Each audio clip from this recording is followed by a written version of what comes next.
how to fix photo gallery app missing on your Android device. So for that you have to watch this video till the end and dive into the process.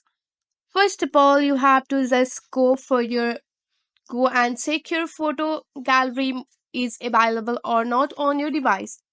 So if it's not available, then you have to navigate to your setting icon. And once you are on your setting icon, just scroll down, go for your app and tap on the manage app and search for the gallery here. So if you don't find your gallery option here on your Android device, so you have to navigate to your Play Store. Once you are on your Play Store, just go for the search icon and search for the gallery.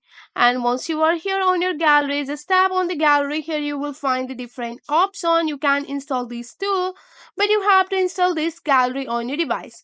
Just tap on the install option, and once the installation has been successfully completed and you are ready to use your photo gallery app here on your Android device. That's it. I hope this video will be helpful for you. Thanks for watching.